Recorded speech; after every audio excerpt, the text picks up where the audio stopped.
Olá, sombrios, tudo bem? Depois de muitos meses sumido do YouTube, estou de volta. O motivo da minha saída foi porque eu estava com muitas coisas ao mesmo tempo e acabei optando por parar com o YouTube, pois faço apenas como hobby o canal e estava sentindo falta de fazer vídeos para o YouTube, então resolvi voltar.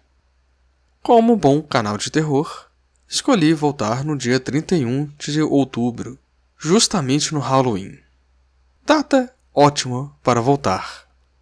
Espero que gostem do vídeo e espero continuar a fazer mais vídeos para o YouTube. Agora, fiquem com o vídeo. O vídeo de hoje é sobre um oficial superior alemão que foi um dos responsáveis por deflagrar a Noite dos Cristais, momento que desencadeou os horrores nazistas.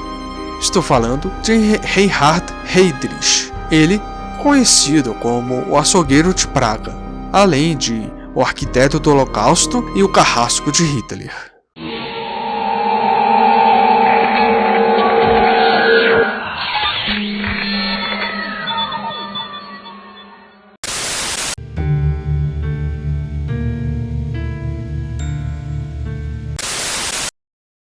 Reinhard Christian Eugen Heydrich nasceu em 1904, em Halle, na Alemanha. Filho do compositor e cantor de ópera Richard Bruno Heydrich e sua esposa, Elisabeth Anna Maria Amália Heydrich. Era uma família bastarda.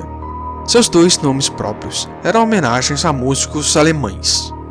Seu terceiro nome, Eugen, era o prenome de seu falecido avô materno. A família Heydrich era rígida. Quando jovem, Reinhard engajou seu irmão mais novo, Heinz, em duelos de esgrima simulados. Ainda jovem, se destacou em seus trabalhos escolares, especialmente em ciências. Era tímido, inseguro e sofria assédios com regularidade em relação à sua voz, que tinha um tom agudo. A música fazia parte do seu cotidiano. Seu pai fundou o Conservatório de Música, Teatro e Ensino de Halle, e sua mãe era professora de piano. Reinhard desenvolveu um gosto por violinos e levou este gosto até a idade adulta. Impressionava as pessoas com seu talento musical. Seu pai era um nacionalista alemão que incutiu ideias patrióticas aos seus 3 filhos, mas não esteve ligado a nenhum partido político até depois da Primeira Guerra. Em 1918, a Primeira Guerra Mundial terminou com a derrota da Alemanha. No final de fevereiro de 1919, distúrbios civis, incluindo greves e confrontos entre grupos comunistas e anticomunistas, ocorreram na cidade natal de Heydrich. Reinhard, então com 15 anos, se juntou a uma unidade paramilitar. Pouco se sabe sobre seu papel, mas os eventos deixaram uma forte pressão. Foi, digamos, um despertar político para ele. Reinhard se juntou à Liga Nacional de Proteção e Abrigo da Alemanha, que era um grupo antissemita.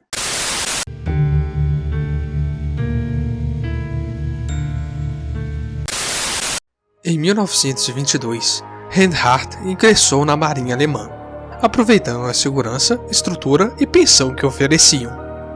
Em 1º de abril de 1924, foi promovido a aspirante sênior e enviado para treinamento de oficiais na Academia Naval de Murvik.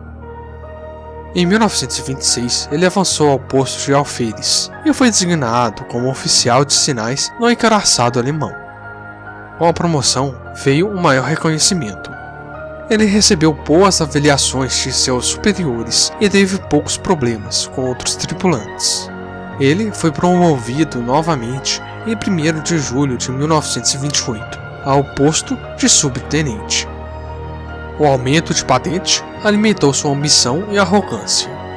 Reinhard se tornou famoso por seus incontáveis casos. Em dezembro de 1930, ele participou de um baile do Clube de Remo e conheceu Lina von Osten. Eles se envolveram romanticamente e logo anunciaram seu noivado. Lina era uma seguidora do Partido Nazista. Ela compareceu ao seu primeiro comício em 1929. No início de 1931, Reinhardt foi acusado de conduta imprópria para um oficial e um cavalheiro por quebra de promessa, tendo sido noivo de uma outra mulher que conheceu 6 meses antes de Lina. Ele recebeu uma indenização pela demissão de 200 Reichsmarks por mês pelos próximos 2 anos. Abrindo parêntese, 200 Reichsmarks equivaleriam a 697 euros em 2017. Voltando, a demissão desolou Heydrich, que se encontrou sem perspectiva de carreira. No que diz respeito à sua relação com Lina, os dois mantiveram um noivado e se casaram em dezembro de 1931.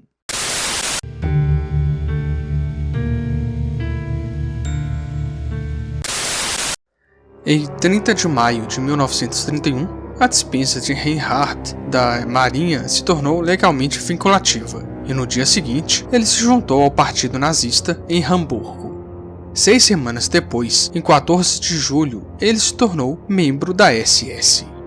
Abrindo parêntese, a SS foi uma organização paramilitar ligada ao Partido Nazista e a Hitler, na Alemanha nazista e mais tarde na Europa, que foi ocupada pelos alemães durante a Segunda Guerra.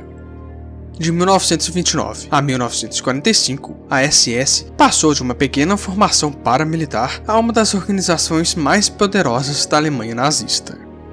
Nesta época, a SS foi a principal agência de segurança, vigilância e terror na Alemanha e na Europa ocupada pelos nazistas. Voltando ao vídeo, em 1º de agosto de 1931, Reinhardt começou a trabalhar como chefe do novo serviço de informações da SS, na sede do Partido Nazista em Munique. Em outubro, já tinha criado uma rede de espiões e informantes para recolher informações e para a obtenção de dados que pudessem servir para chantagens em questões políticas. Foi recolhido informações de milhares de pessoas. Para assinalar a ocasião do casamento também, Reinhardt foi promovido a major da SS. Na mesma época, Reinhardt ajudou na anexação da Áustria ao território alemão. Em meados de 1932, Himmler nomeou Reinhardt chefe do recém-designado Serviço de Segurança, conhecida pela sigla SD. O Serviço de Segurança acabou servindo de contra-informação, e Reinhardt se desenvolveu até se tornar uma máquina de terror e intimidação. Em 1933, Reinhardt reuniu alguns de seus homens do SD e juntos entraram à força na sede de polícia em Munique, tomando o controle com táticas intimidatórias. Em 22 de abril de 1934, Himmler designou Reinhardt para chefiar a Gestapo. Para fins de esclarecimento, a Gestapo era a polícia secreta oficial da Alemanha nazista e na Europa ocupada pelos alemães. Era uma organização que combinava várias agências de polícia e de segurança em uma única organização. Himmler começou a desenvolver a noção de religião germânica e queria que os membros da SS deixassem a igreja. No início de 1936, Reinhardt deixou a Igreja Católica. Sua esposa, Lina, já tinha feito isso no ano anterior. Reinhardt sentia que já não podia mais ser membro da igreja, pois a considerava como um poder e uma influência que ameaçava o Estado alemão. Em 1936, Himmler se tornou chefe de todas as polícias da Alemanha. Com isso, ele se tornou o segundo homem mais poderoso da Alemanha. Estava abaixo apenas de Hitler. E em terceiro lugar, o assunto principal desse vídeo, Reinhardt. Ele foi escolhido para ajudar a organizar os Jogos Olímpicos de Verão de 1936 em Berlim. Os Jogos serviram de veículo para a divulgação da propaganda do regime nazista. Reinhardt organizou juntamente com a polícia secreta alemã a começar a coletar e analisar a opinião pública e relatar suas descobertas. Ele, então, fez com que a Gestapo realizasse buscas domiciliares, prisões e interrogatórios, exercendo assim, na prática, controle sobre a opinião pública.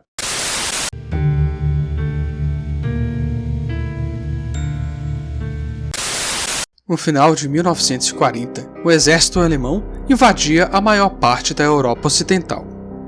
No entanto, no ano seguinte, o SD de Heydrich recebeu a responsabilidade de cumprir o decreto Noite e Nevoeiro.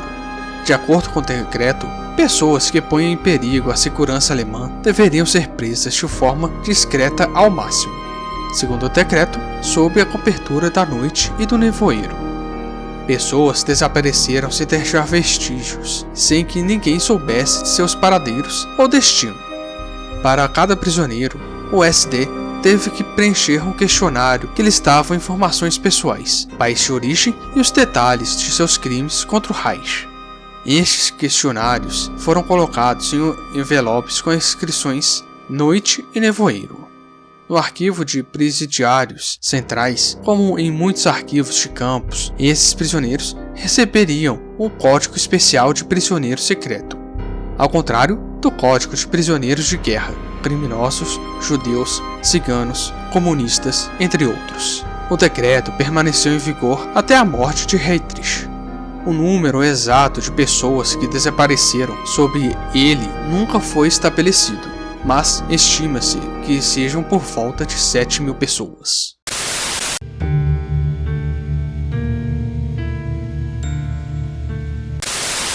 Em 27 de setembro de 1941, Reinhardt foi nomeado vice-reich protetor do Protetorado da Boêmia e Morávia, parte da Tchecoslováquia incorporada à Alemanha nazista, e assumiu o controle do território. Reinhardt foi a Praga para fazer cumprir a política, lutar contra a resistência ao regime nazista e manter cotas de produção de motores e armas tchecas que eram extremamente importantes para o esforço de guerra alemão. Para realizar seus objetivos, Reinhardt exigia a classificação racial daqueles que podiam e não podiam ser germanizados. Ele mesmo explicou que transformar esse lixo tcheco em alemães deve dar lugar a métodos baseados no pensamento racista. A força de trabalho tcheca foi explorada como mão de obra recrutada pelos nazistas.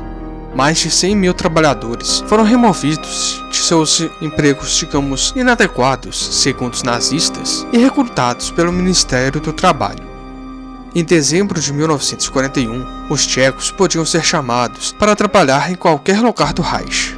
Entre abril e novembro de 1942, 79.000 trabalhadores tchecos foram levados dessa maneira para trabalhar na Alemanha nazista.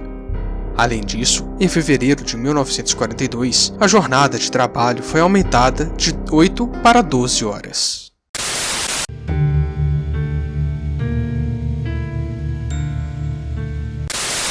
Os historiadores consideram Reinhardt um dos membros mais temíveis da elite nazista.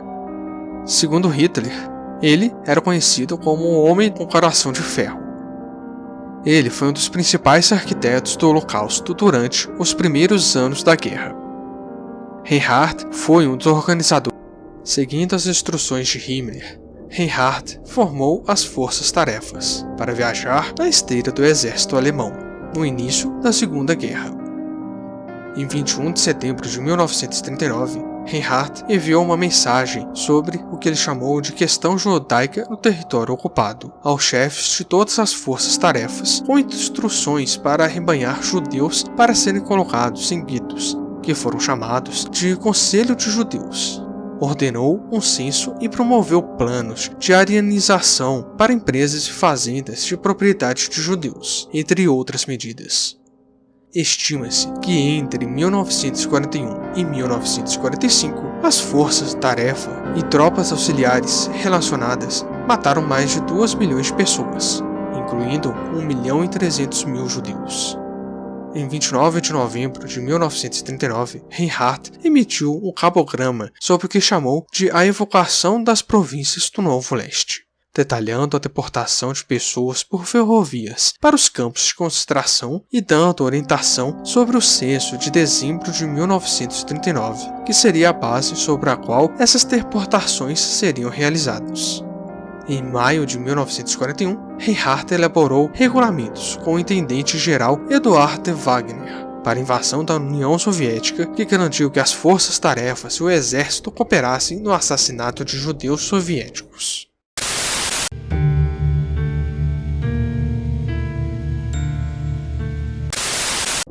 A morte de Reinhardt foi meio que cinematográfica. Em então preparem-se. Em Londres, o governo da Tchecoslováquia no exílio resolveu matar Reinhard.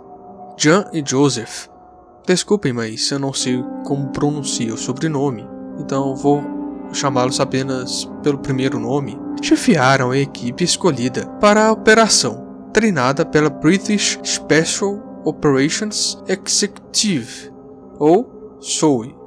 Eles voltaram ao protetorado, saltando de paraquedas de um avião preparado para tal ato em 28 de dezembro de 1941.